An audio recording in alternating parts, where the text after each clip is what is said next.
Essa inversão também já se observa há muitos anos numa noção fundamental que essa gente usa para descrever o estado de coisas e para descrever o seu inimigo. E esse inimigo chama-se neoliberalismo. Eu já escrevi artigos a respeito. Né? Então, no ano de 2000, vocês procurem na minha página um artigo que se chama Longe de Berlim, Fora do Mundo. Então era uma reunião dos chefes de Estado de esquerda e centro-esquerda em Berlim. Então, muito bem, quem eram eles? Eram todos os chefes de Estado das nações mais poderosas do mundo. O chefe de Estado dos Estados Unidos, da Alemanha, da França, da Inglaterra, do Reich Parta. Não era o chefe de Estado do Paraguai, nem mesmo de Cuba. Eram os chefes de Estado das grandes potências, eram todos de esquerda. E aquela era a época do maldito neoliberalismo. Então o que era o neoliberalismo? Era o Bill Clinton, era o Schröder na Alemanha, tudo, mas era a própria esquerda. Então,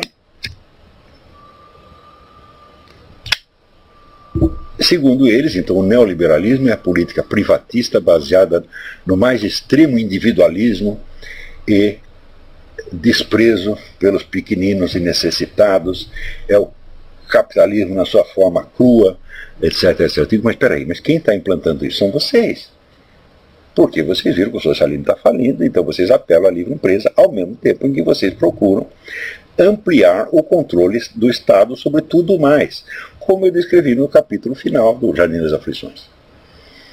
Durante o governo Bill Clinton, por exemplo, houve uma privatização de vários setores do Estado, ao mesmo tempo em que o Estado começava a dar palpite sobre tudo, penetrando mais profundamente no tecido social do que jamais tinha penetrado antes, que é exatamente a mesma política que se segue no Brasil até hoje. Então, de onde vem isso? São conservadores que inventaram isso? Não. É a própria esquerda. Agora, a esquerda se serve de um discurso que vem de setores liberais clássicos, como, por exemplo, no Brasil, o pessoal do Fórum da Liberdade. Então, pessoas que não exercem o poder, não são políticos, são intelectuais, tá certo? E que têm um discurso a favor da livre empresa e contra a intromissão do Estado. Este pessoal da USP, eles são os grandes beneficiados por este processo.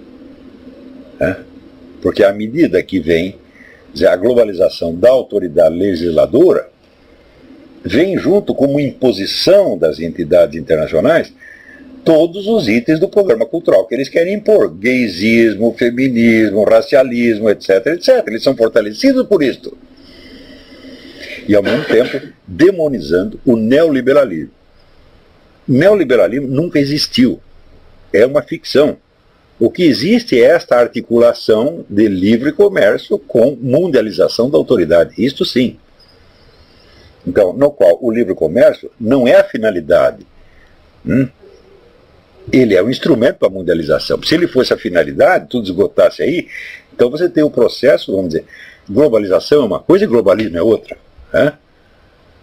Tá, temos a globalização do comércio, ótimo.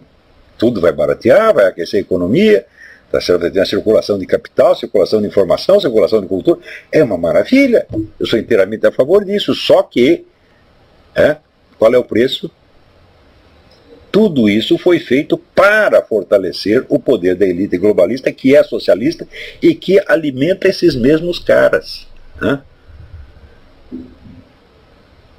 É a Fundação Rockefeller, é a Fundação MacArthur, é a Fundação Ford, etc, etc. Então, uma análise efetiva da realidade começa com a descrição da posição onde você está. E assim como um desenhista, ele tem que, em primeiro lugar, medir a sua distância do objeto.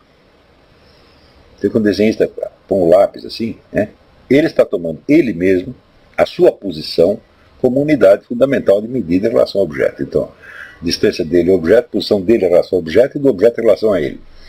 Se ele não sabe onde ele está, Então ele só pode fazer um desenho cubista, né? Onde o objeto aparece desde 1000 perspectivas totalmente desencontradas. Tá certo? E, evidentemente, isso não vai dar a menor ideia da estrutura objetiva do ente que você está desenhando. Então, a verdadeira sociologia, a verdadeira ciência política começa com a compreensão da sua posição na sociedade. Quem sou eu? De onde eu tiro o meu dinheiro? Né? Quais são as pessoas com quem estou relacionado? Quais são as pressões que eu recebo? Quais são as expectativas que eu atendo? E assim por diante. Mas eles não podem fazer esta análise. Né? Se começar, olha, metade de nós aqui vive da Fundação Rockefeller ou do George Soros. Né? Então, isso significa que todo esse movimento neoliberal que nós estamos condenando, bom, ele abriu o comércio, favoreceu o livre mercado, mas favoreceu ao mesmo tempo e inseparavelmente a criação do poder multinacional que nos favorece. Então não podemos ser, nós só fingimos que somos contra. E daí, vamos dizer, esta ambiguidade que eu já observei em 2000, 12 anos atrás, gente. Ué, os neoliberais são todos de esquerda, pô. Leiam lá, procura o artigo 2000, foi publicado na época. Reunião do chefe de Estado de esquerda. Quem chama o chefe de Estado de esquerda? Todos. E era a época que, no Brasil, a esquerda estava estrelando contra a política neoliberal, que era a política dele mesmo. Então, você veja, é claro que como descrição da realidade, isso é totalmente falho. Mas construir este fetiche, este fantoche, esse espantalho neoliberal, serve para quê? Para fortalecer o senso de identidade e de solidariedade grupal, que é exatamente o propósito do discurso ideológico. E, em suma, a coisa culminou no pronunciamento do Ricardo Mussi, que foi um pronunciamento de 1 minuto e meio, no qual tudo o que ele fez foi fazer propaganda do candidato do PT à Prefeitura de São Paulo. A cidade está um caos, está, como a Marilena escreveu, isso aqui está muita violência, etc, etc. Mas, felizmente, nós temos um candidato marxista, e por isso nós temos alguma esperança. Eu digo, mas não está cheio de marxista aí faz 30 anos? Mais ainda, quando veio a Constituição de 88 e as eleições as diretas já, não foi a USP que chegou ao poder? E que está dividindo até hoje o poder entre PT e PSDB? Então, seria o caso de dizer, toma que o filho é teu, este é o mundo que vocês criaram. É o mundo dos garotos que agredem velhinhos e acham que são muito valentes por isso. É o mundo das mulheres que saem mostrando o peito dentro da igreja. É o mundo da parada gay, que aparece o homem se bulinando na rua. Tá certo? E você quer que depois de tudo isso as pessoas sejam respeitosas e educadas? E se elas não são, você diz que a culpa é do conservadorismo? Ou seja, supõe-se então que esses garotos que agrediram lá o Dom Bertrão, que xingaram os velhinhos na porta do clube militar, fizeram isso por ser muitos cristãos, eles receberam uma formação conservadora e estão expondo. Isso para vocês verem o seguinte, que um estado de completa alienação em relação à realidade social pode favorecer o senso de identidade e a força política de um grupo. Pode, dentro de certos limites, porque se eles acreditarem no que eles estão dizendo e traçarem uma estratégia baseada nisso, eles vão dar com o burro na água, evidentemente.